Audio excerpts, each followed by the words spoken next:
여러분, 청년부는 저에게 있어서 좀 아픈 손가락 같은 그룹이에요. 여러분도 아시겠지만 열린문교회가 가장 힘들고 어려운 순간을 보낼 때 제가 청년부 전도사로 열린문교회를 처음 오게 됐었거든요. 그리고 1년 안 되는 짧은 시간 청년부와 함께 섬기면서 사실은 엄청 큰 부흥을 이루고 경험했어요. 정말 많은 청년들이 저희 열린문교회로, 교회 여러 문제랑은 관계없이 청년들이 저희 교회를 찾기 시작했고 놀라운 은혜의 시간을 보냈죠. 그런데 그 기간이 다 지나고 교회가 다 안정화됐는데 제일 마지막에 직격탄을 맞은 게 사실은 청년부였어요. 그러다 보니까 애초에 청년 제가 담당 사역자였고, 그리고 끝내 마무리하지 못하고 제가 청년들을 또 다른 사역자에게 맡겨야 했었던 그 상황 가운데 청년부가 거즘 해체라는 말이 어울릴 정도로 와야 되는 순간까지 있었음을 제가 보게 되죠. 근데 하나님께서 이제는 때가 되어 한 명씩 한 명씩 불러주셔서 이제는 또 다른 청년 공동체를 세워가게 하시는데, 아까 우리 이 두 번째 곡을 딱 부르는데 마음에 너무 이렇게 눈물이 나는 것 같아요. 그 찬양의 가사처럼 하나님께서 우리 청년들을 준비시키시고 세상에 외치는 자들로서 다시금 나아가게 하실 거라는 그 소망과 기대가 제 마음에 가득 채워지게 됩니다. 여러분, 청년들을 위해서 많이 기도해 주세요. 우리 아이들은 물론이거니와 우리 청년들은 이제 곧 바로 이제 이어지는 리더 그룹으로서 우리 열린문교회 미래를 책임져야 하는 이들입니다. 세상의 모든 과정은 무의미한 것이 없다라는 생각이 들어요. 때로는 그 과정이 내가 원하고 바라는 것이었든 그렇지 않은 것이었든 말입니다. 모든 것에 개입하시고 함께 하시는 하나님께서는 우리 삶 가운데 괜한 것을 허락하시지 않는다는 거예요. 저는 우리 청년들이 그리고 우리 교회가 겪었던 그 수많은 과정 가운데 하나도 헛되게 주어진 것은 없고 우리를 더욱더 성장시키고 어른이 되게 하시고 하나님 축복의 온전한 통로가 되게 하시고자 했던 하나님의 그 계획하심이 있었음을 믿게, 우리 청년들이 이제는 아까 찬양한 대로 다시 일어나서 우리 주님 앞에서 주님의 영광을 외치는 세대로 거듭났으면 좋겠습니다. 우리 다시 한번 모여있는 우리 아이들과 우리 청년들에게 우리 박수로 축복하도록 하겠습니다.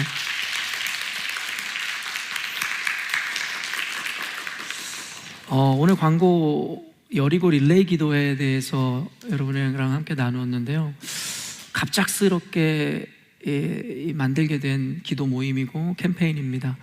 제가 주중에 이렇게 요즘에 계속 예배당 여기 이 본당에 와서 시간을 보내는 것을 되게 좋아하는데요, 와서 뒤에 있는 농구공도 혼자서 계속 던지면서 하나님과 대화하고, 때로는 이 앞에 와서 그냥 누워서 낮잠도 자고 하나님 앞에 그냥 시간을 보냅니다. 자리에 앉아서 기도도 하고 때로는 푸념도 하고 하나님 도우심을 간구하기도 하는 그런 시간들을 많이 보내고 있어요.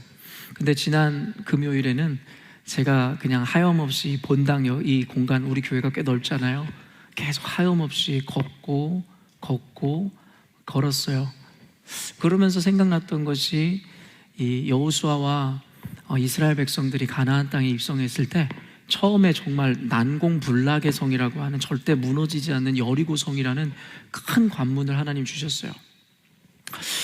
저는 이 부분에 대해서 사실은 오늘은 좀 이 예배가 뭐라 그럴까, 정형화된 예배 틀에서 진행되는 것 같지 않고 하나님께서 찬양부터 시작해서 계속해서 하나님 마음 가운데 하나의 집회같이 저에게 좀 이렇게 마음을 주시기에 오늘은 좀 편안하게 집회 같은 마음으로 여러분에게 말씀을 좀 증거해야겠다는 생각이 드네요.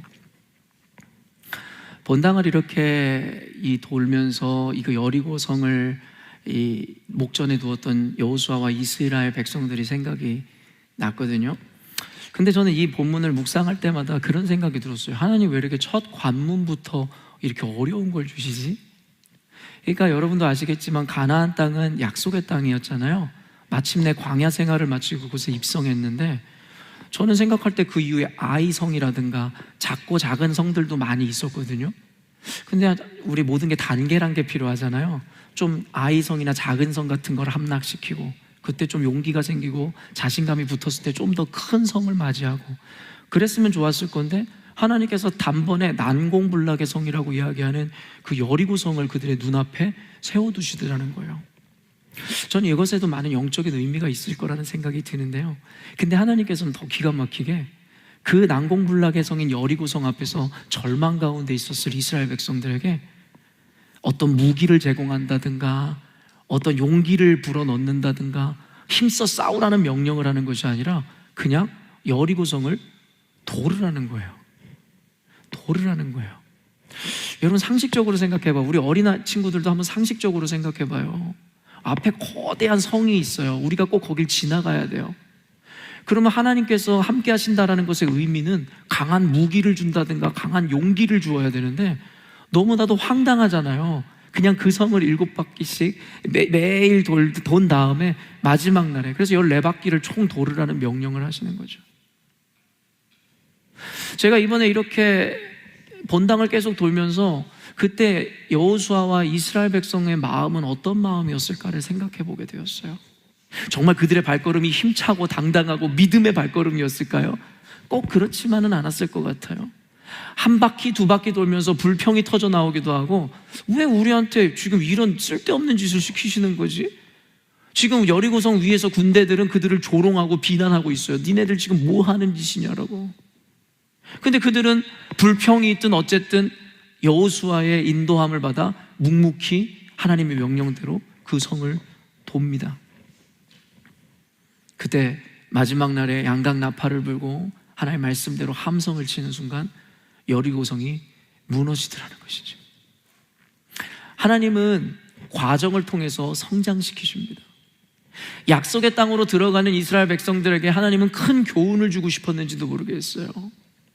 네 눈앞에 펼쳐진 난공불락의 이 크고 위대한 성과 같은 그 두려움을 너희들은 계속해서 만나갈 것이겠지만 두려워하지 말라.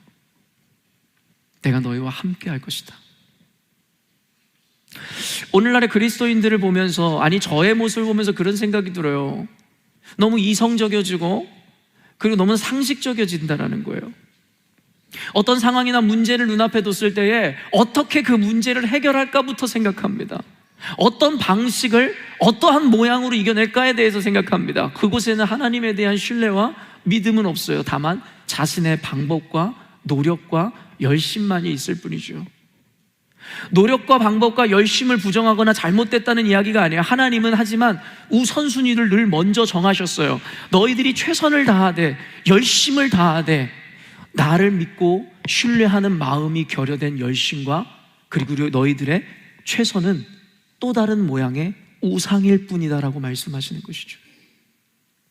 예수의 이름을 제외한 우리의 열심은 무가치한 것이고 도리어 악한 것일지 모르겠습니다. 여러분이 아무리 아름다운 모습으로 헌신을 하고 윤리적인 삶을 산다 할지라도 하나님을 향한 믿음과 신뢰가 결여된 모양이라면 그렇다라는 것입니다.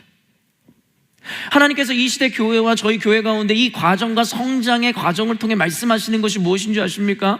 어떻게 그 문제를 해결할까에 대한 문제가 아니에요.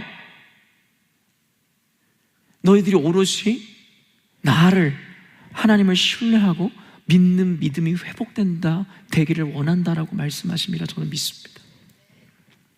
저는 그 믿음으로 열린문교회를 계속 돌았어요. 그러면서 처음엔 여리고성으로 시작했는데 순례자의 길이 생각이 됐고, 그 다음에는 철로 역정이 생각이 났고, 그 다음에는 예수님이 십자가를 지고 걸었던 그 골고다 언덕이 생각이 났습니다. 사랑하는 열린문교회 성도 여러분, 이번 이 여리고 기도회는요, 저는 우리 교회의 하나의 전통이 됐고 문화가 됐으면 좋겠어요. 하지만 이번에는 이벤트로, 하나의 캠페인으로 이루어지게 됩니다. 여러분들의 피드백을 받아보고 싶고, 여러분의 마음이 어땠는지, 여러분이 어떻게 동참하는지. 여러분이 만약에 신청하지 않으면 저희 교회 사역자들과 함께 그 시간을 다 채울 겁니다. 한 명당 2시간씩 기도해야 될 수도 있겠지만 그것은 도리어 축복이겠죠. 다만 그 축복을 여러분과 나누고 싶어 이 기회를 여러분에게 드리는 것입니다. 아이들도 신청할 수 있어요. 그럼에도 불구하고 그 시간은, 그 30분이라는 시간은 우리에게 하나님을 마주한 아주 거룩하고 위대한 순간이 될 것입니다. 하나님께서 우리 교회 가운데 계속 기도에 대해서 요청하고 계세요. 우리 성도들을 향해서도 말씀하시고 저에게 들려집니다. 우리 성도들에게 같은 마음을 주세요. 그래서 이제 곧 성령 캠프, 성령 집회를 열게 될 거예요. 오롯이 기도하며 하나님의 능력을 경험하는 시간을 갖게 될 것인데, 제가 확신하는 것은 그 가운데 많은 은사가 일어날 것이고 많은 능력과 응답이 이루어질 것입니다. 다만 준비해야 됩니다. 하나님은 분명히 그 은혜와 응답을 주실 것이에요. 그런데 준비된 자들이 있지 않다면 그 은혜를 누릴 수 없죠. 오늘 청년부가 열심히 오늘 이런 어떤 공연이라고 하면 공연, 예배라고 하면 예배를 드렸는데요, 사실은 이 예배를 드리고 이 공연하는 이 순간보다 그 준비의 과정이 저들에게 더 의미 있었으리라 저는 확신합니다. 우리는 한 번에 보여지는 몇 분의 공연을 위해서 몇 주 동안 오랜 시간을 모여서 준비하죠. 기도도 하고 맛있는 음식을 나누기도 하고 열심히 노력도 하고. 저는 신앙생활 하면서요, 수많은 이벤트들이나 공연들을 해왔지만, 예배를 드렸지만 그 순간보다 그것을 준비해 갔었던 그 과정이 저에게 훨씬 더 은혜가 있었음을 감히 이야기해 드릴 수 있습니다. 사랑하는 열린문교회 성도 여러분, 결과보다 과정이 중요하다고 말씀하시는 것이 하나님의 말씀입니다. 그 집회 가운데 하나님의 은혜가 쏟아질 거예요. 어떤 이들은 방언을 하고, 어떤 이들은 예언을 하고, 어떤 이들은 놀라운 은사들을 경험할 거예요. 다만 준비하지 않으면 하나님이 예비하신 그 모든 것이 우리들에게 무의미가 되어버립니다. 이번에 여리고 이 기도 캠페인은 저는 그 은혜를 위한 하나의 준비의 과정이라는 생각이 들기도 합니다. 여러분, 저와 같이 이 공간을 걸으시면서 예수님의 그 걸으심을 묵상하기도 하고, 이스라엘 백성들의 담대했었던 그 발걸음도 기억하시고, 철로 역정을 걸었던 그 크리스찬의 그 고난의 삶도 묵상하시고, 그리고 순례자의 삶을 묵상하십시오. 공통점이 있습니다. 모두가 믿음이 없이는 완주할 수 없었던 길이었습니다. 모두가 평탄하지 않은 걸음이었습니다. 그래서 예수님 우리들에게 말씀하세요. 너희들이 걷는 길은 좁고 협착하여 많은 이들이 찾지 않는 길이고, 너희들이 통과해야 하는 이 문은 좁은 문이라고 말합니다. 하나님께서는 지금 저와 여러분을 그렇게 요청하고 계시는 것이에요. 그 요청에 반응하여 주님 제가 여기 있습니다 할 분이 누가 계십니까? 여러분 신청해 주세요. 아마 토요일 하루 동안 여러분의 시간을 그것 때문에 아무것도 못할 수도 있을지 모르겠어요. 하지만 그러기에 충분한 가치가 있을 것입니다. 먼 곳에서 버스를 타고 지하철을 타고 와야 하는 분들도 계실지 모르겠어요. 그러나 충분한 가치가 있는 시간일 것입니다. 제가 누리는 그 은혜를 하나님께서 여러분도 누리게 하실 것이에요. 이곳은 만민이 기도하는 집입니다. 하나님의 집입니다. 이곳에 앉아서 혹은 누워서 걸으면서 있는 것만으로도 하나님의 평강과 위로와 용기가 주어집니다. 아마 여러분들은 이번에 그것을 경험하게 될 것입니다. 시간이 주어진 만큼 오늘 말씀을 전할 건데요, 준비한 걸 모두 전할 수 있을지 모르겠지만 여러분 그 말씀 가운데 충분히 녹아지길 원하고, 하나님 그런 마음 주시더라고요. 이 말씀 묵상하는데 하나님께서 내 마음이 그렇다라는 마음을 주셨어요. 무슨 마음이냐면 오늘 말씀 함께 나누면서 보겠지만 단순히 복을 주기 위한 것이 아니라 그 복을 누리고 지켜내는 자들이 되게 하기 위하여 너희들을 훈련하길 원한다는 그 마음이었어요. 제가 감히 하나님 같을 수는 없겠지만 예수님의 제자로서 하나님의 마음을 품고 싶은 사람으로서 저도 그와 같은 고백을 하였습니다. 우리 성도들에게 순간의 만족을 드리는 자가 아니라 하나님이 주신 그 은혜를 흘려보내지 않고 놓치지 않는 자들이 되게 하기 위해서 힘들지만 어렵지만 끝까지 함께 섬겨야겠다라는 마음입니다. 오늘의 설교도 그런 관점으로 들으셔야 이해가 될 거예요. 그렇지 않으면 도무지 이해할 수 없는 말씀이 전개될 것입니다. 여러분 이런 말투로 설교하는 게 여러분에게 도움이 됩니까? 제가 막 너무 소리 지르지 말라 그러고 목소리가 너무 빠르다고 그러고 이래가지고 나름 지금 조절하고 있는데 이러니까 뭔가 더 하나님 말씀처럼 들리나요? 아멘이세요? 알겠어요. 그러면 계속 이 톤을 유지하려고 노력해 볼 건데 나중에 또 흥분 상태에 이르르면 또 예전으로 돌아갈 수 있으니까 한번 유지해 보도록 하겠습니다. 10절 말씀 한번 읽어볼게요. 내게 재앙이로다. 나의 어머니여, 어머니께서 나를 온 세계에 다투는 자와 싸우는 자를 만날 자로 낳으셨도다. 내가 꾸어주지도 아니하였고 사람이 내게 꾸이지도 아니하였건만은 다 나를 저주하는도다. 매일 성경의 순서를 따라 말씀을 전하는데 참 순서가 기가 막힌 것 같아요. 그리고 왜 제 순서만 오면 하나님께서 꼭 이와 같은 말씀을 또 주시는지 모르겠어요. 주중에 제가 아침을 깨우는 말씀을 듣기도 하고 저도 전하는데, 주중에는 또 다른 전개들이 이어지다가 지난 주일에 이어 주일만 되면 예레미야가 계속 억울함과 고통을 토로하고 호소하는 장면들이 자꾸 등장해요. 하지만 오해 없이 들으셨으면 좋겠어요. 하나님의 말씀입니다. 누군가에 대한 것이 아니라 여러분 모두에 대한 말씀이기에 하나님께서 이렇게 허락하시죠. 오늘 본문 전체가요, 예레미야의 탄식과 고통을 토로하는 것을 주로 내용으로 담고 있어요. 그리고 그것에 대한 답변을 담고 있는 장면이죠. 근데 오늘 그 첫 절에 10절에 하나의 은유가 등장합니다. 이 메타포라고 할 수 있는 것인데요, 은유 내지는 비유가 등장합니다. 뭐라고 이야기하냐면, 어머니께서 나를 온 세계에 다투는 자와 싸우는 자를 만날 자로 낳으셨다라고 이야기하는 거예요. 좀 어렵지만 엄마가 지금 나를 낳아줬는데 나를 온 세상과 다투고 싸우는 사람으로 나를 낳으셨다라는 거예요. 이 말은 뭐냐면, 지금 예레미야가 모든 이와 다투고 있고 싸우고 있고 모든 이로부터 공격당하고 있음에 대한 자신을 은유적으로 표현하는 거죠. 그런데 이것보다 더 그 다음 은유가 더 의미심장한데요, 뭐라고 하냐면, 내가 꾸어주지도 아니하였고 사람이 내게 꾸이지도 아니하였건만은 다 나를 저주하는도다. 이게 무슨 말이냐면, 여러분 고리대금 업자 알고 계시잖아요. 돈을 빌려주고 그거에 높은 이자를 가해서 나중에 그 돈을 받아내는 거예요. 우리 친구들은 뭐 사채업자라고도 알 수 있는데, 이런 사람들 여러분 긍정적인 생각해요, 부정적인 생각해요? 보통 부정적인 생각이 들죠. 일단 빌릴 때는 마음이 그랬는데 내 돈 가져가는 느낌이니까요. 여러분 신약 성경으로 넘어오면요, 여러분 세리라고 아세요? 세리, 텍스 컬렉터라고 하는 거예요. 텍스 컬렉터가 뭐예요? 말 그대로 텍스를 걷어들이는 사람이었어요.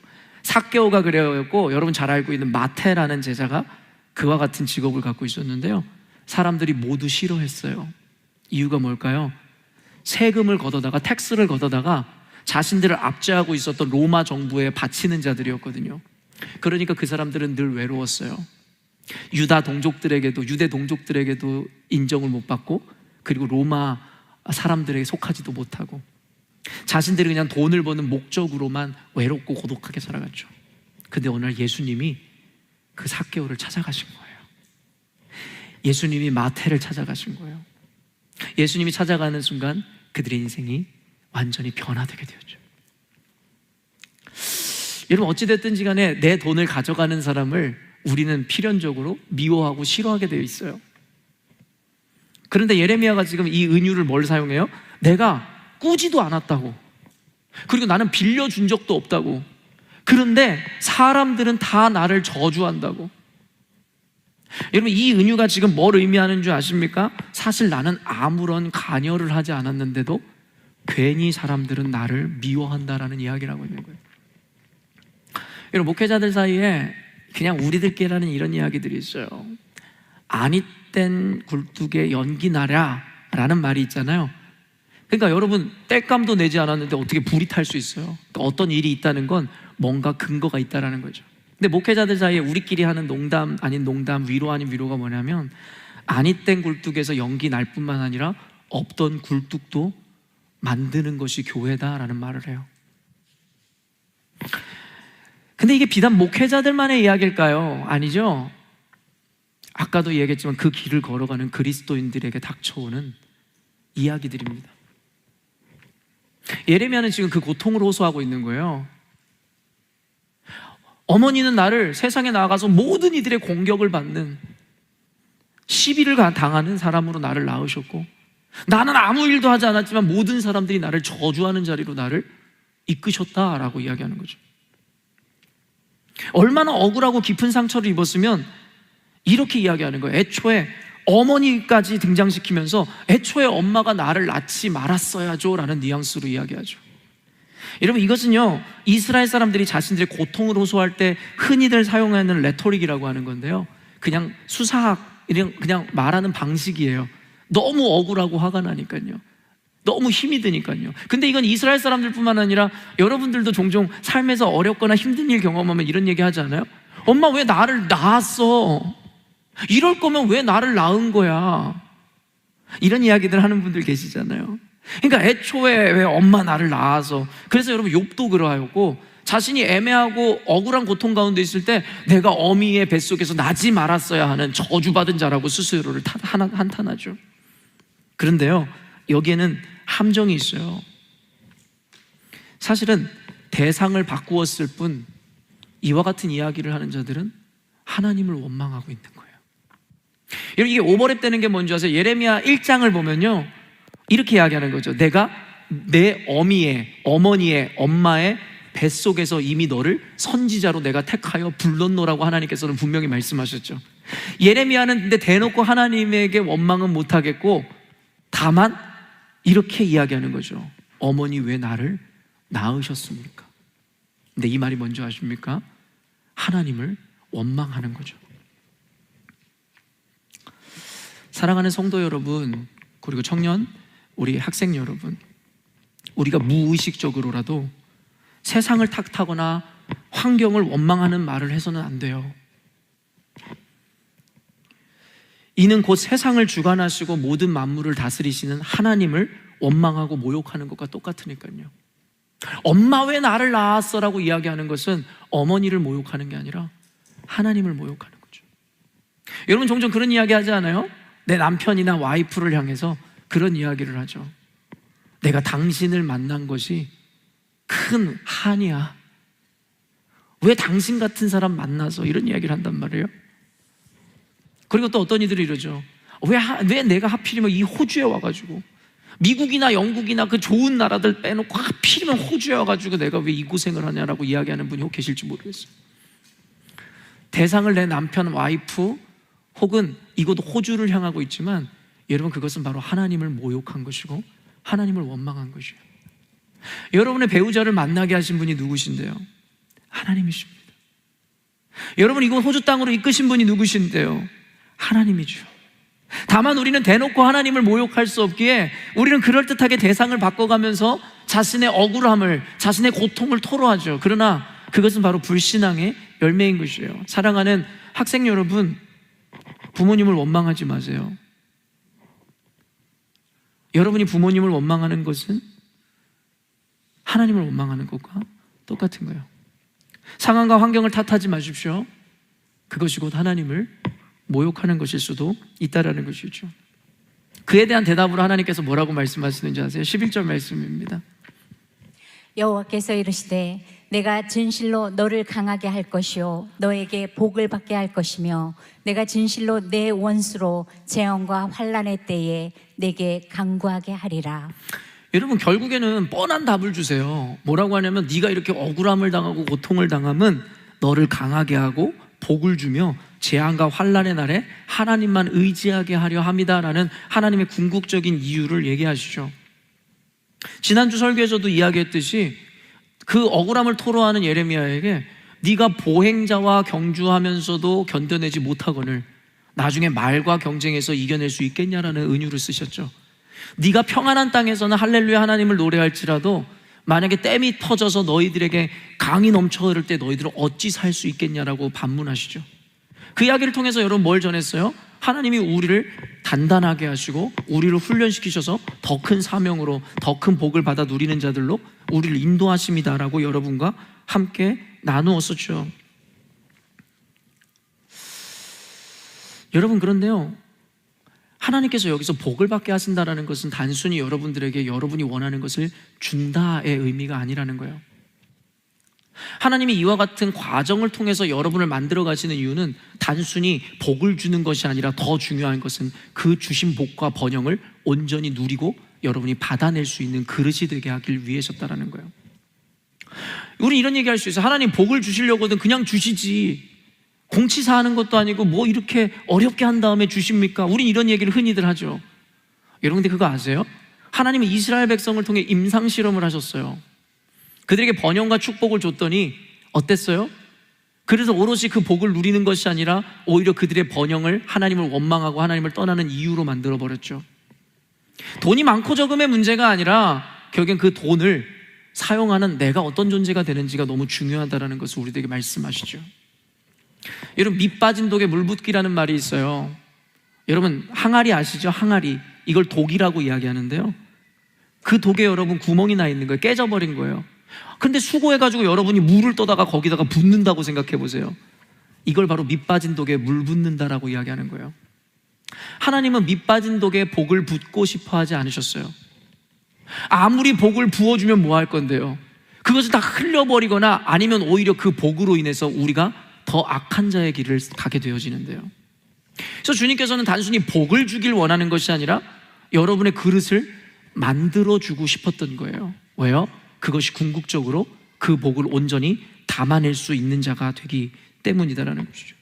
아까도 얘기했지만 저도 이 마음으로 여러분을 목회하고 있다라고 이야기했습니다. 단순히 여러분의 마음을 위로해주고 여러분의 만족을 채워주는 목회가 아니라 여러분을 강하게 하고 그 말씀으로 무장하여 어떠한 환경이나 상황에 지배를 받는 자들이 아니라 여러분이 환경과 상황을 지배하는 자들이 되게 하기 위하여 저는 그 마음으로 목회를 합니다. 그것이 곧 하나님의 마음이기도 합니다. 즉 예레미야가 누리는 고통, 그리고 여러분이 느끼는 고통과 삶의 어려움들은 하나님이 궁극적으로 주시고 누리게 하고자 하는 그 축복의 밑거름이라고 성경은 이야기하고 있죠. 오늘날의 그리스도인들은요, 너무 쉽게 얻고 싶어 해요. 아무런 투쟁도, 성경에서 이야기하는 아무런 신앙인들의 삶의 과정도 밟지 않은 채 그저 자신들이 얻고 싶은 것만 얻고 싶어 한다라는 생각을 해보게 됩니다. 지금 우크라이나에 여러분 전쟁이 일어난 지 벌써 1년이 훨씬 넘었어요. 근데 여러분도 아시겠지만 러시아가 우크라이나의 전쟁을 감행할 때에 모든 전문가들이나 심지어는 자신들마저도 일주일 안에 이 전쟁은 끝날 거라고 생각했어요. 그도 그럴 것이 이건 계란으로 바위치기 격이었어요. 러시아는 정말 강한 군사 대국이었고 우크라이나는 그에 비해 한참 모자라는 국가였으니까요. 근데 여러분 예상이 완전히 빗나갔어요. 전문가들의 예상을 뚫고 우크라이나는 지금도 전쟁 중에 있어요. 1년을 훨씬 넘어선 상태까지 견뎌내고 얼마 전에는 이제는 러시아로 역공을 시작해서 모스크바에 이제는 이 드론 폭탄을 날리기 시작했죠. 불가능할 것 같았던 것이 현실이 되어버렸습니다. 그런데 여러분에게 질문할게요. 어떻게 말도 안 되는 이 전쟁 가운데 우크라이나는 지금까지도 견뎌내고 있을 수 있을까요? 우리 하빈이가 가끔가다 우크라이나에 대해서 관심이 많아서 이 목사님한테 묻고 하는데 그들이 어떻게 여러분 이렇게 오랫동안 전쟁을 이끌어갈 수 있었을까요? 어떤 이들은 이렇게 이야기할 수 있어요. EU라든가 미국의 이 물자라든가 무기의 공급 때문에 버티는 것 아닙니까? 일면 맞는 부분이 있습니다. 그러나 꼭 그럴까요? 여러분, 애초에 EU나 미국은 그들을 도울 생각이 별로 없었어요. 왜냐하면 도우려고 회의할 수 있을 시간이 없었을 거였거든요. 일주일 안에 끝나는 거니까요. 그렇기 때문에 EU에 버텨내는 것이 그들의 도움이고 원조였다라고 이야기할 수 있는지 모르겠지만 궁극적으로 본질적으로 그들을 버텨낼 수 있었던 이유가 뭔지 아세요? 우크라이나 국민들의 그 정신과 단합 때문이었어요. 여러분, 오히려 전쟁이 일어나서 도망가는 게 상식인데 외국에 체류하던 자들이 유대인들이 그렇듯이 전쟁이 난 조국을 지키기 위해서 우크라이나로 몰려오기 시작했어요. 대통령도 도망가지 않았다고요. 지키고자 하는 의지 때문에 그들은 견뎌낼 수 있었고 그것을 국률이 여겼었던 EU라든가 주변 국가들이 그들을 돕기 시작했었죠. 근데 여러분 반면에 동아시아에서도 지금 위기가 지금 감지되고 있다는 거 여러분 알고 계시죠? 어떤 위기입니까? 이제 수년 내에 중국이 대만이라는 나라를 공격하고 전쟁을 감행할 것이다라는 사실은 이 예측이 이루어지고 있어요. 그로 인해서 북한에서 전쟁을 일으켜 남한까지 대한민국까지 영향을 끼칠 거라는 이와 같은 분석들을 내놓고 있죠. 그런데 여러분 우리는 알고 있어요. 러시아를 막아냈던 우크라이나처럼 대만도 중국에 비해선 약소국이지만 막아낼 수 있다고. 왜요? 대만은 여러분 우크라이나랑 비교가 안 되는 선진국이에요.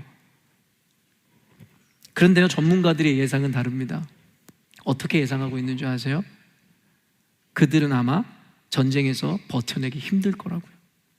이해가 되지 않아요. 미국이라는 우방 국가가 있고, 그리고 그들은 우크라이나보다 훨씬 선진국인데 왜 외신들은 이 사례를 보면서도 지켜내고 이겨낼 수 없을 거라고 이야기할까요? 이유는 단순합니다.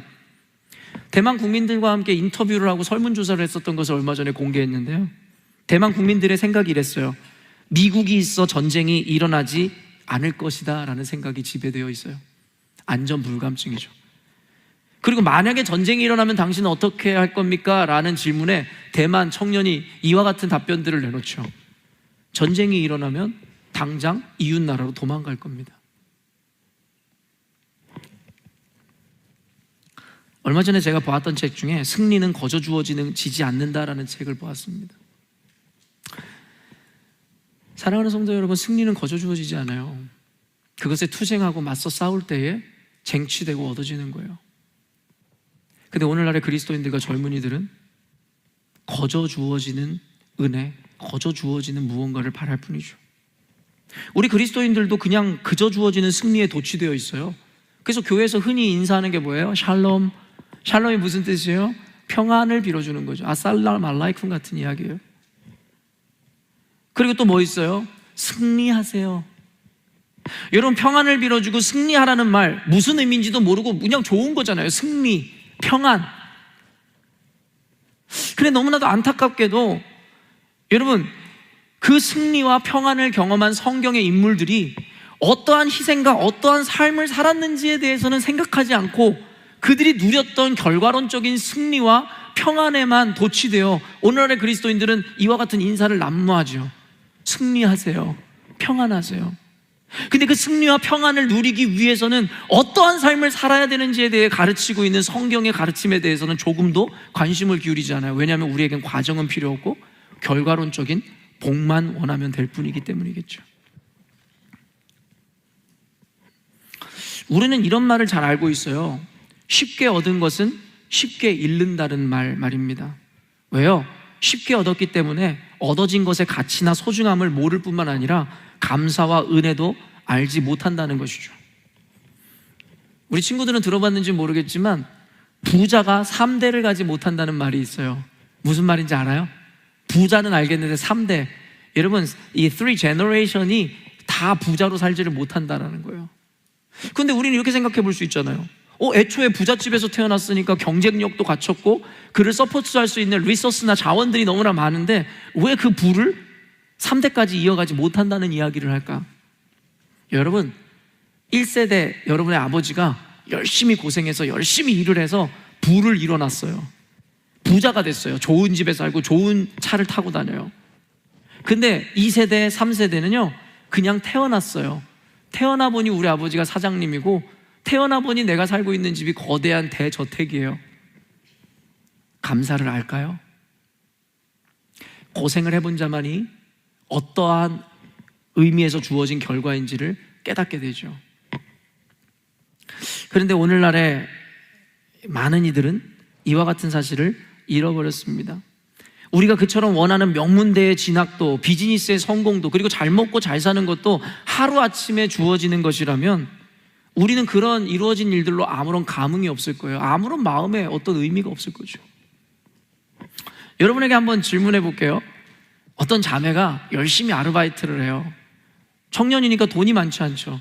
그래서 6개월 동안 열심히 아르바이트를 해서 돈을 모았어요.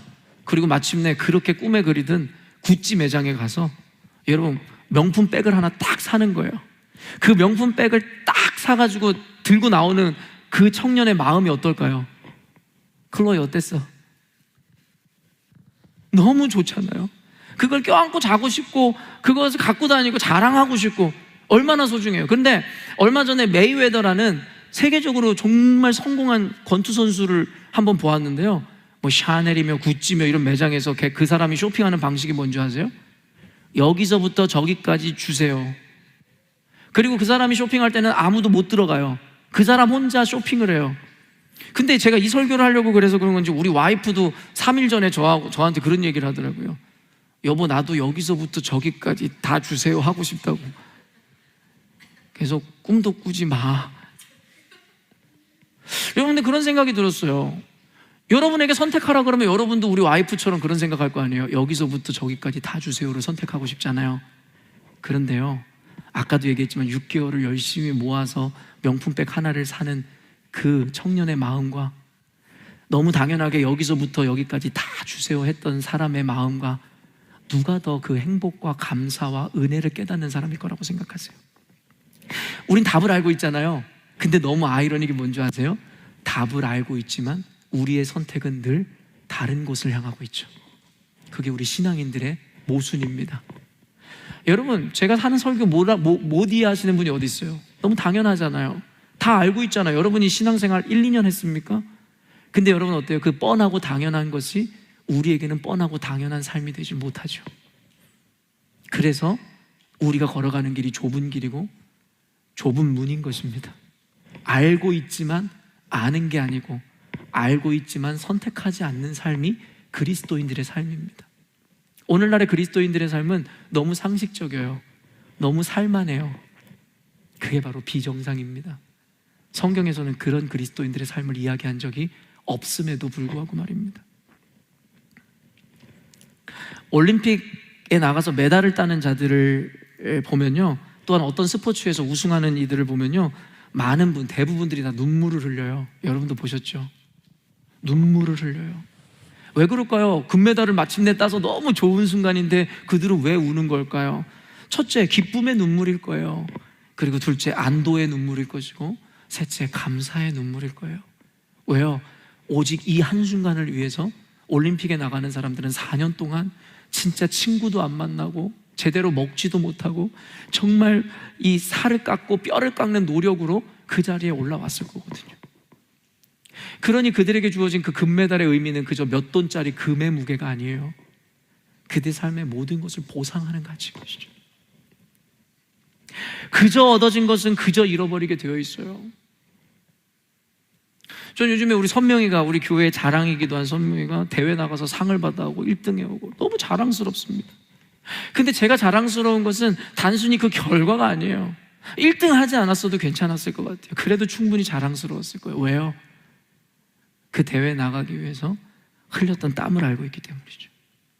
아무도 없는 교회에 와서 열심히 연습을 하고 아무도 보지 않지만 그 엄마는 늘 그 아이를 위해서 희생하고 헌신해서 오늘날의 선명이를 만들어낸 거니까요. 어느 날 태어나 보니까 선명이가 천부적인 재능을 가져가지고 그냥 바이올린에 손만 대도 1등을 해요. 무슨 의미와 가치를 갖게 되는 것일까요?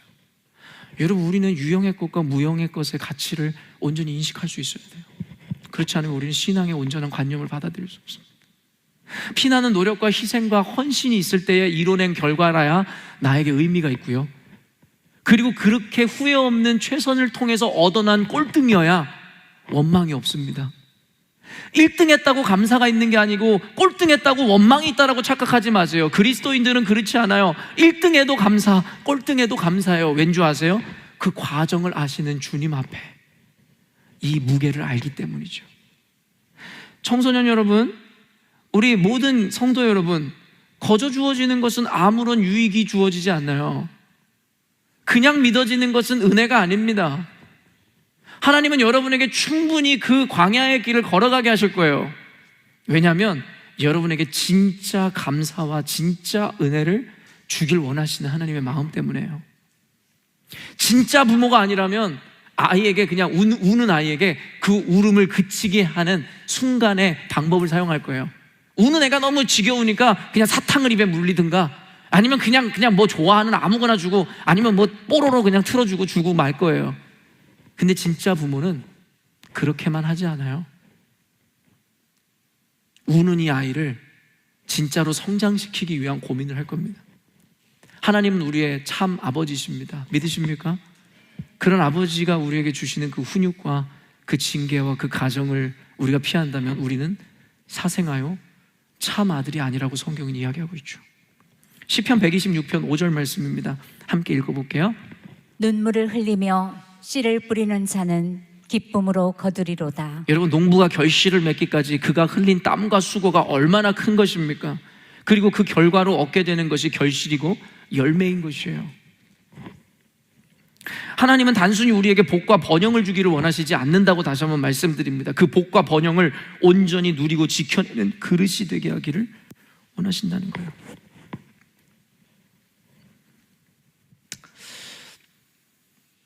이스라엘 통일왕국에 세워진 3명의 왕이 있어요.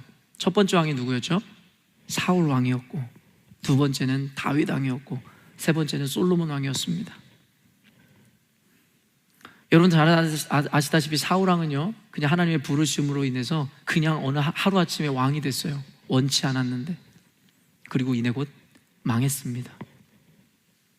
그런데 다윗 왕은 왕이 되는 그 과정이 너무나 무척이나 험난했어요. 너무나 억울했고 너무나 힘들었고, 때로는 침을 흘리며 미친 척을 해야 되는 고난이 있었고, 늘 도망자의 삶을 살았어요.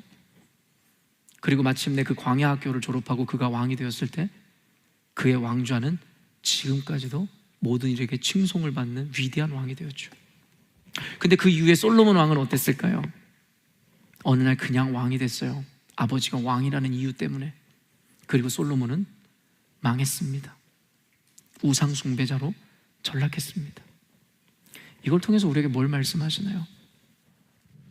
여러분, 고난과 역경과 억울함의 그 과정이 여러분 저주입니까?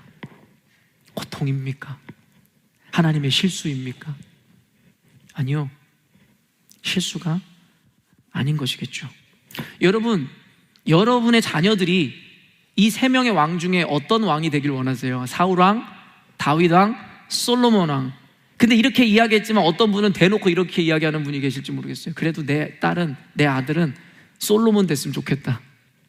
이왕이면 그냥 그 큰 나라를 이루고 부자가 되고, 에이 내일 일은 난 몰라. 망할 때 망하더라도 오늘 그냥 막 수천 명의 궁녀를 거느리고 이웃의 왕까지도 조아리는 그 부와 명예. 오늘날의 교회가 지금 쫓고 있는 게 바로 솔로몬 왕 같은 삶 아니에요? 나중엔 난 몰라요. 예수님 오셨을 땐 난 몰라요. 일단 지금은 만족해야죠. 지금은 배불러야죠.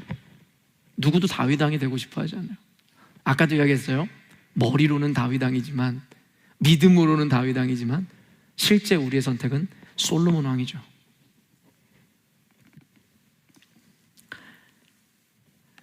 지난주에 얘기했지만 하나님은 우리 교회 가운데, 그리고 여러분 인생 가운데 성장 스토리를 써나가고 가시는 거예요. 우리는 지금 자라나고 있습니다. 각자의 삶에서, 그리고 교회에서 하나님의 온전한 복음과 그 사명을 감당하고 지켜내는 교회가 되기 위해서 하나님은 모든 과정들을 허락하시죠. 하나님은 예레미야에게 지난주에 이어서 이렇게 얘기하는 거예요. 네가 당하는 억울함과 고통과 그 역경의 순간은 네가 받아야 될 축복의 밑거름이 될 것이고, 그것이 네가 치러야 하는 대가라고 말씀하고 있다는 거죠. 금메달을 따기 위해서, 좋은 대학에 가기 위해서, 성공한 비즈니스맨이 되기 위해서 너무 당연하고 상식적으로 여러분이 겪어야 되는 그 과정, 하나님 오늘도 우리에게 말씀하시죠. 시간이 계속 압박을 하는데 어디까지 잘라서 설교를 해야 될지 모르겠어요. 하나도 빼놓고 싶지가 않은데요. 13절 14절 일단 빨리 읽어볼게요. 그러나 내 모든 죄로 말미암아 내 국경 안에 모든 재산과 보물로 값없이 탈취를 당하게 할 것이며, 내 원수와 함께 내가 알지 못하는 땅에 이르게 하리니 이는 나의 진노의 맹렬한 불이 너희를 사르려 함이라. 이게 굉장히 애매한 성경 구절입니다. 내 원수와 함께 내가 알지 못하는 땅에 이르게 하리니 이는 나의 진노의 맹렬한 불이 너희를 사르려 함이라. 여러분, 결국에는 하나님의 심판에 대해서 또 이어서 말씀하시는데요. 여기에 13절 말씀 한번 띄워주시겠어요? 13절 말씀에 뭐라고 하냐면 내 모든 죄로 말미암아라는 거예요. 근데 이게 주석가들마다도 이 해석에 대해 굉장히 난해함을 갖고 있어요. 그래서 어떤 주석가들은 아예 주석하지를 않아요.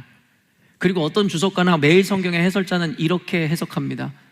여기서 너라는 2인칭은 예레미야를 이야기하는 것이 아니라 유다를 이야기하는 거라고.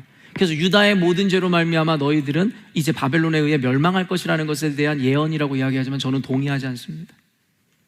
문맥상 전혀 맞지 않아요. 그래서 제가 아까도 조심스럽게, 어제 사실은 밤에 이 말씀은 전할까 말까를 굉장히 고민했어요. 마음이 정말 힘들 정도로 고민했어요. 그래서 어제 제가 주석가들의 책을 펴놓고 원어 사전을 펴놓고까지 연구하고 공부했습니다. 아마도 원어 사전을 제가 조금 더 보면서 연구할 필요는 있겠으나 저는 오늘 여러분들에게 그저 한번 전해볼 테니까 여러분이 무엇이 맞는지 여러분이 생각해 보시라는 거예요. 내 모든 죄에서 이 너의 죄는 유다의 죄가 아니라 예레미야의 죄라고 저는 생각합니다. 왜냐하면 아까도 이야기했지만 문맥적으로 처음부터 끝까지 예레미야의 호소와 한탄, 그리고 그것에 답하는 하나님의 답변을 그리고 있어요. 문맥상. 근데 갑자기 생뚱맞게 13절에서 내 모든 죄로 말미암아라는 게 유다의 죄라고 해석하는 거는 논리적 비약입니다. 논리에 아무 근거 없이 그냥 뛰어넘은 잘못된 해석이라고 제가 이야기하는 거예요. 그런데 제가 왜 주석가들이 그렇게 이야기함에도 불구하고 이것에 대해서 반대하는지 그 근거랑 레퍼런스를 여러분에게 가져오겠는데요. 첫째, 13절의 시작은 그러나라는 접속부사를 사용해요. 여러분, 그러나라는 접속부사는 앞의 내용과 뒤의 내용이 상반될 때 쓰이는 거예요. 그 앞의 내용이 뭐였는데요? 네가 이렇게 고통당하면 너를 강하게 하고 모든 민족으로부터 너에게 구하게 하며 너를 이기게 하기 위한 것이다 라고 하나님께서 말씀하시는 장면이잖아요. 그런데요, 그 다음에 이어진 게 그러나예요. 앞의 내용과 상충되는 내용이 등장할 거라는 것이죠. 여러분, 문맥상 맞지 않아 보이지만 이 그러나가 등장하는 것은 무엇이냐면, 네가 당하는 고통은 내가 너를 복주기 위한 내 계획인 것은 맞지만 그 과정 가운데 온전한 열매를 맺지 못했었던 너의 원망과 불평에 대한 죗값은 치러야 될 것이다 라고 말씀하는 거죠. 이유가 뭔지 아십니까? 그 근거가 바로 14절에 내 원수들과 함께 내가 알지 못하는 땅에 이르게 하리니 라는 이 문맥이기도 합니다. 여러분, 이 11절 한번 띄워주실 수 있으세요? 11절 말씀을 보면요, 이와 같은 우리 안에 먼저 그림자가 등장하는데, 내가 진실로 내 원수로 재앙과 환난의 때에 내게 간구하게 하리라. 여기서 말하는 이 원수는 누군지 아세요? 지금 예레미야를 공격하고 억울하게 하는 자예요. 그런데 지금 14절로 넘어왔을 때 여기에 원수가 한 번 더 등장하는데, 내 원수와 함께 내가 알지 못하는 땅에 이르게 하라니 멸망을 당할 거라는 걸 이야기하는 것이죠. 아까는 말했어요. 원수들이 네게 조아리고 너에게 구하게 할 거라고 이야기했는데, 이번에는 그 원수들과 함께 너는 멸망을 당할 거라고 이야기하고 있는 것이죠. 이 이유가 무엇입니까? 결국엔 예레미야도 그 죄의 범주 가운데 있음, 멸망의 범주 가운데 있음을 이야기합니다. 또한 문맥의 15절 읽어보도록 하겠습니다. 여호와여, 주께서 아시오니 원하건대 주는 나를 기억하시며 돌보시사 나를 박해하는 자에게 보복하시고 주의 오래 참음으로 말미암아 나로 멸망하지 아니하게 하옵시며 주를 위하여 내게 부끄러움 당하는 줄을 아시옵소서. 여러분, 뒤에 바로 이어지는 예레미야의 이야기가 이것이에요. 나를 박해하는 자들, 그 원수들에게는 보복하시는데 오래 참으심으로 말미암아 나는 멸망하지 않게 해주십시오라고 이야기하죠. 이해가 되십니까? 문맥적 해석으로 하면 주석가의 해석이 틀리다라는 걸 발견할 수 있어야 된다는 거예요. 그리고 19절 말씀 읽어보도록 할게요. 또 다른 근거입니다. 여호와께서 이와 같이 말씀하시되 내가 만일 돌아오면 내가 너를 다시 이끌어 내 앞에 세울 것이며 내가 만일 헛된 것을 버리고 귀한 것을 말한다면 너는 나의 입이 될 것이라. 그들은 내게로 돌아오려니와 너는 그들에게로 돌아가지 말지니라. 여러분, 이건 예레미야에게 하는 이야기인 걸 모든 주석가들이 동의해요. 무슨 말이냐면 지금 예레미야가 하나님 앞에서의 사명자의 자리에서 떠나 있음을 이야기하는 거예요. 그 이유가 뭐라고요? 하나님을 향한 원망 때문에요. 억울함 때문에요. 사명자의 자리에서 떠나 있어요. 그렇기 때문에 여호와 하나님께서 뭐라고 해요? 내가 만일 돌아오면 내가 너를 다시 이끌어 기회를 주고 이들 앞에서 복음을 전하는 사명자로 다시 세울 거라고, 그 입이 되게 할 거라고 말씀하시죠. 그런데 거기서 뭐라고 얘기하는 줄 아세요? 그들은 내게 돌아오려니와 너는 그들에게로 돌아가지 말지니라. 그들이 누군지 아십니까? 전체 문맥을 읽으면 거짓 선지자들이에요.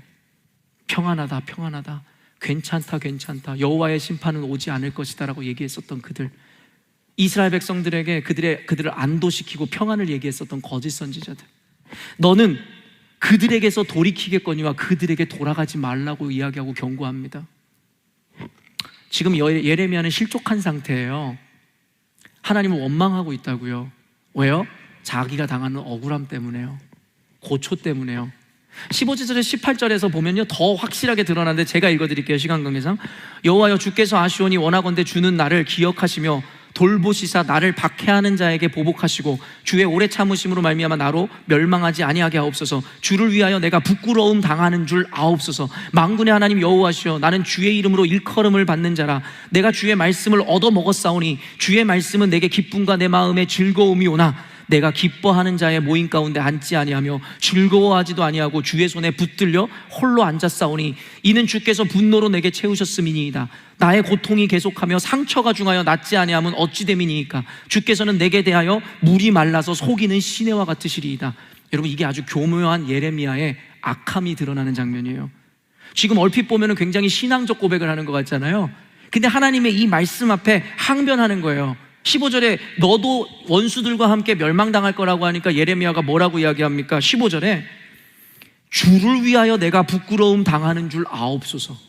내가 지금 왜 모욕을 당하고 내가 왜 어려움을 당했는데 사실은 당신 때문이지 않습니까? 하나님, 당신 때문에 지금 이렇게 부끄러움을 당하는데 지금 나를 멸망시키겠다고요?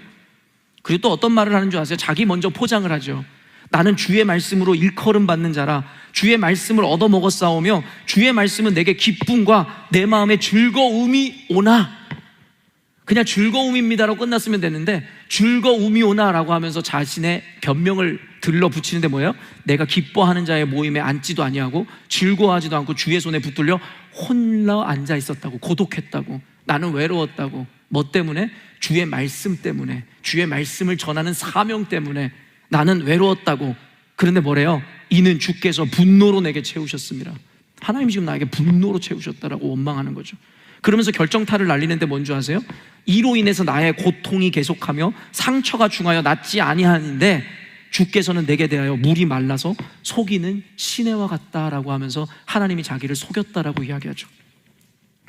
여러분, 이 속이는 시내라는 말이 여러분은 잘 이해 안 될 수 있는데요, 당시 팔레스타인 지역에 있었던 유대인들에게는 너무 이해가 되는 비유입니다.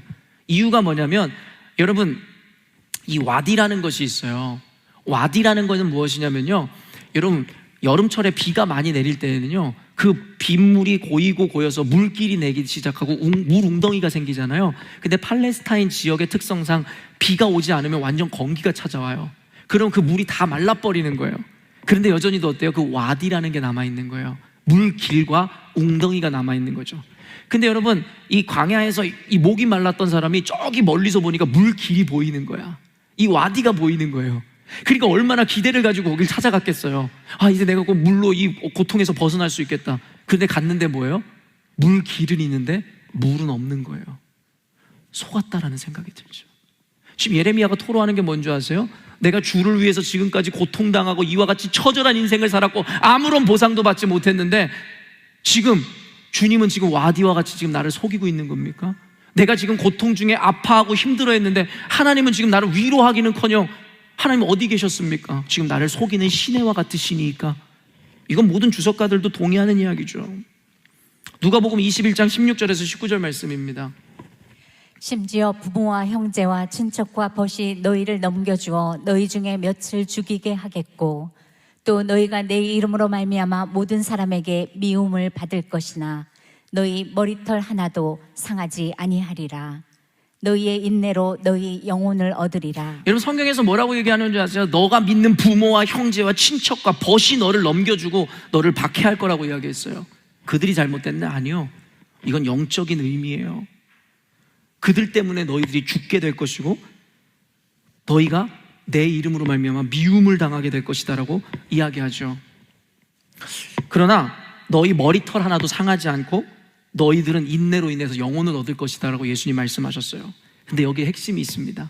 예수님이 결국에는 승리하게 하신다 말씀하세요. 그런데 예수님 뭐라고 말씀하시는 줄 아세요? 네 형제나 부모와 친척이나 사람들로 하여금 미움을 받지 않게 할 것이다라고 말씀하시지 않아요. 너희들은 필연적으로 미움을 받게 될 것이다라고 이야기했죠. 다만 엎드러 쓰러지지 않고 결국엔 승리할 거다. 역대하 32장 1절, 제가 지금 막 말씀 스킵하면서 전하고 있거든요. 이 모든 충성된 일을 한 후에 아수르 왕 사네립이 유다에 들어와 견고한 성읍들을 향하여 진을 치고 쳐서 점령하고자 한지라. 지금 어떤 왕에 대한 이야기인 줄 아세요? 언젠가 제가 설교했거든요. 히스기야입니다. 여기 보니까 모든 충성된 일을 한 후에라는 말이 있어요. 이 충성된 일이 뭐였는 줄 아세요? 히스기야는 여러분 다윗 왕 다음으로 하나님께서 인정한 왕으로 추앙받는 왕이 히스기야입니다. 말년에 5점을 남기긴 했지만 그는 완벽한 왕이었어요. 그의 아버지는 망나니 중에 망나니 같은 왕이었거든요. 근데 그 환경을 이겨내고 이는 신앙을 회복했어요. 그래서 수백 년 동안 무너져 있었던 이 유월절을 다시 지키게 했고요, 우상들을 회파했고 하나님의 말씀과 규례를 세웠고 백성들을 하나님의 법으로 다스렸어요. 너무 위대한 왕이었어요. 하나님의 규례대로 살았던 왕이었어요. 그런데 보세요, 이 모든 충성된 일을 한 후에 어떤 일이 일어났는지 아세요? 아수르 왕 사네립이 유다에 들어와서 견고한 성읍을 향하여 진을 치고 쳐서 점령하고자 한지라. 여러분, 이건 말이 안 되는 문학 작품으로 봐도 말이 안 되지 않아요? 보통 생각해 보세요. 이 충성된 일을 다 한 후에라면 어떤 말이 붙어져야 돼요? 하나님께서 너를 축복하셔서 너는 이 큰 왕국을 이루고 비즈니스가 잘 돼서 너는 재벌의 한 사람이 될 것이다. 여러분, 이래야 문맥적으로 맞지 않아요? 근데 뭐라고 이야기하냐면, 이 모든 충성된 일을 했음에도 불구하고 이웃 나라에 의해서 전쟁의 위협과 죽음의 고통 가운데로 몰아진 히스기야. 그런데요, 놀라운 게 뭔지 아세요? 그는 하나님을 원망하지 않아요. 그는 그가 해야 하는 최선을 다하여 하나님께 기도하고 병책을 마련합니다. 히스기야는 적어도 지금 이 순간에 예레미야보다 성숙한 믿음을 가지고 있었어요. 이에게는 보상 심리가 있지 않았어요. 내가 하나님을 이렇게 섬겼으니까 나한테 이렇게 이런 걸 떨어뜨려 줘야지라는 그와 같은 기대감을 갖고 있지 않은 왕이었어요.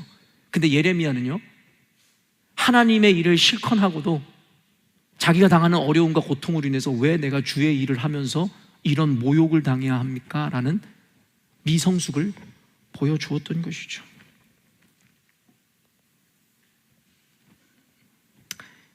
결론을 맺겠습니다. 20절 21절 말씀입니다. 내가 너로 이 백성 앞에 견고한 노성벽이 되게 하리니 그들이 너를 칠지라도 이기지 못할 것은 내가 너와 함께하여 너를 구하여 건짐이라. 여호와의 말씀이니라. 내가 너를 악한 자의 손에서 건지며 무서운 자의 손에서 구원하리. 네가 돌이켜서 다시 돌아오면 너를 내가 이렇게 지키시고 너를 승리하게 할 것이다 라는 것이 오늘 말씀의 결론입니다. 오늘 제목이 뭐였다고요? 눈물로 씨를 뿌리는 자의 결말. 예수의 이름으로 당하는 고통과 역경으로 인해서 우리에게 어떤 결말이 주어지는지에 대해서 명확하게 이야기하고 있죠. 그러나요, 그 과정이 결코 꽃길 같지만은 않을 것입니다. 제 간증 아닌 간증을 하면서 설교를 마치도록 할 건데요, 여러분도 다 아시다시피 저는 예수를 전혀 믿지 않는 가문에서 홀로 예수를 믿게 되었어요. 그런데 그 과정이 너무 힘들고 끔찍했어요. 우리 아버지는 예수의 이름만 나와도 여러분 난리를 피는 분이셨어요. 우리 아버지 어떤 분이신지 대강 아시잖아요. 저는 3년 동안 교회를 몰래 다녔어요. 수련회 가는 것이 제 꿈이었어요. 왜냐면 아버지한테 어딜 간다고 이야기할 수 있는 핑계가 없었으니까. 제가 마침내 신학교를 간다고 했을 때 집안의 살림은 모두 박살이 났어요. 그리고 2주 동안 초상집 같은 집안 분위기가 됐어요. 그때 제가 지금까지도 한 번도 그런 적이 없는데, 제가 예수를 믿고 지금까지 한 번도 하나님을 의심한 적이 없고 내가 가는 길을 포기하겠노라고 생각했던 적이 없었는데, 그때 위기가 왔었어요. 맨 처음에 강공으로 나서시고 집안 살림을 부수시고 협박하시고 이 친척들까지 와서 저에게 회유를 하려고 했던 그때에 어느 아버지가 제 앞에서 무릎을 꿇으셨어요. 그리고 눈물을 흘리셨어요. 우리 아버지 그런 적 한 번도 없는 분이거든요. 자기가 항상 대단하고 맞는 분이고 강한 분이었거든요. 저한테 뭐라고 하셨는지 아세요? 주영아, 신학교만 가지 마라. 교회 다니는 건 내가 봐줄 테니까 신학교만 가지 마라. 그 아버지의 눈물을 보면서 통쾌한 게 아니라요, 제 가슴이 무너지는 거예요. 하나님 앞에 제 방에 돌아와서 기도했습니다. 하나님, 이거 정말 주님이 원하시는 길 맞아요? 주님이 원하시는 길인데 제 가는 발걸음이 왜 이렇게 힘듭니까? 그리고 우리 아버지가 왜 이렇게 비참하게까지 저에게 무릎을 꿇어야 합니까? 하나님, 이건 아닌 것 같아요. 그때 제게 1차 위기였어요. 이 사명을 포기하고 싶은 순간. 근데 어쨌든 이겨내고 그 길을 걸었는데요, 제가 신학교 생활을 열심히 하고 있는데 어떤 선배가 저한테 와서 이런 얘기를 했어요. 제가 그때 선교학과 출신이었거든요. 선교학과였거든요. 그 선배가 저에게 뭐라고 정죄하냐면, 너가 네 부모와 형제도 전도하지 못한 놈이 누구를 선교한다고 하는 거야? 너는 가서 네 부모나 전도해. 화장실에 가서 정말 펑펑 울었던 기억이 있어요. 누구보다 사랑하는 내 가족인데, 누구보다 구원받기를 원하는 것이 내 마음일진데, 그 선배의 말이 제 마음에 비수를 꽂았어요. 근데 그때 이미 전 알고 있었어요. 구원은 나에게 속한 것이 아니라 하나님께 속한 것이고 나는 가야 할 길을 가야 되는 사람이라는 것을. 그리고 저 안에 믿음이 있었어요. 내가 아니어도 내가 가야 할 길을 걷는다면 다른 방법을 통해서라도 우리 가족을 책임지신다라는 그 믿음. 그래서 저는 만류에 불구하고 선교지로 나아가고 사역을 감당했습니다. 여러분, 결과론적으로 수년 내에 놀라운 열매가 있었으면 얼마나 좋았겠어요. 그러나 그 일은 이루어지지 않았어요. 그런데요, 그로 인해서 여러분 한 10몇 년이 지난 가운데 하나의 열매 하나 주셨어요. 그게 저희 누님 아닙니까? 예수를 믿지 않는 사람이 누구보다 자기가 똑똑한 사람인데 주님 앞에 굴복하고 사명자가 되었어요. 어떤 변화들이 있었는지 아세요? 우리 부모님이 목사가 된 나를 자랑스러워하는 단계까지 이르렀어요. 예수를 믿는다는 것을 몰래 믿어야 했었던 내 삶, 신학교를 간다 했을 때 살림이 박살이 났었던 그 집안에서 태어난 저인데 이제는 목사가 됐다는 걸 주변의 사람들한테 자랑하고 다니죠. 근데 아직 한 가지 이루지 못한 결과가 있었어요. 교회를 나가시지 않는 거예요. 제가 한국에 있을 땐 교회를 모시고 다니니까 다녔었는데 제 설교 들으려고. 제가 한국에서 떠나고 누님까지 호주에 와 있으니까 부모님을 교회 가자 할 사람이 없는 거야. 그런데요, 이번에 아버지가 간암으로 인해서 한국에 갔을 때 누님이랑 저랑 번갈아 가면서 주일이 오면 꼭 부모님이랑 교회를 갔어요. 여러분, 근데 어제 리더 모임에서 제가 이 이야기를 나눴었잖아요. 근데 어제 카페를 리더들이랑 가는데 김은주 전도사랑 같이 걷게 되었어요. 근데 김은주 전도사가 그 얘기를 하더라고요. 어제 엄마랑 통화를, 엄마랑 아닌데 아빠랑 통화했는지는 모르겠어요. 그런데 아버지가 늘 교회 안 가는 이유가 핑계가 뭐였는지 아세요? 야, 내가 하루 벌어 하루 먹고 사는 사람인데 일 있으면 일을 해야지 어떻게 교회 가니? 내가 나중엔 갈 거야. 근데 지금은 갈 수가 없어. 그래서 제가 아빠한테 그런 얘기 했었거든요. 아빠, 일이 있어서 교회 못 가는 거 아니잖아. 일 있으면 교회 가지 마. 그런데 아빠, 일 없어도 교회 안 가잖아. 그냥 일 있어서 교회 안 간다는 거 아빠 핑계잖아. 그 얘기를 했었거든요. 근데 김은전서가 그 이야기를 저에게 전하는 거야. 주일에 아빠한테 일이 들어왔다는 거야. 요즘에 일이 별로 없으셨거든요. 그런데 아버지가 교회를 가야 한다고 새벽 4시에 일을 나가서 일을 마치고 교회를 갔다는 거예요. 여러분에게는 어떤 의미가 있을지 모르겠지만 저한테는 지금 여러분이 느끼는 의미랑은 비교할 수 없는 가치가 저에게 열매 맺고 보상이 주어진 거예요. 어제 저에게 보상이 주어졌어요. 여러분, 우리가 가는 길이 그렇게 평탄하고 꽃길만은 아닐 것이고 내가 예수의 이름으로 걸어간다고 해서 그 즉시 복권에 당첨되듯이 어떤 좋은 일이 일어나진 않을 거예요. 근데 제가 믿는 게 뭔지 아세요? 눈물로 씨를 뿌린 자의 삶에는 분명히 이런 결말이 있습니다. 여러분, 우리가 잃어버린 것은 논리와 이성이 아니라 하나님을 향한 믿음이에요. 어떻게든 이루시는 하나님의 그 기적. 우리가 이 길을 걸어가려 할 때마다 우리를 의심하게 하고 우리를 무너뜨리려고 하고 우리에게 온갖 소문을 만들어내고 우리에게 말도 안 되는 저주와 폭력과 악한 일이 일어날지라도 우리는 걸어가는 겁니다. 언젠가 이찬수 목사님의 설교를 들으면서 참 공감이 됐던 말이 있어요. 개가 짖어도 열차는 달린다. 시골집에 내려가면 열차가 지나가요. 온갖 동네에 개가 다 짖습니다. 저는 이걸 사람이라고 이야기하는 게 아니에요. 오해하지 마세요. 우리가 가는 길을 막아서기 위한 수많은 일들이 일어날 거예요. 그게 가족일 수 있고 교회일 수 있고 목사일 수 있고 어떤 이유일 수 있어요. 그럼에도 불구하고 우리는 가야 합니다. 그게 사명의 길이고 부르심의 자리고 예수 믿는 길입니다. 전 우리 어린 학생들과 청년들에게 기복주의적인 신앙을 심어주고 싶지 않아요. 예수 믿었더니 1등 하더라, 예수 믿었더니 부자가 되더라, 예수 믿으니까 성공하더라, 이런 이야기 해주고 싶지 않아요. 그거 사실 아니니까요.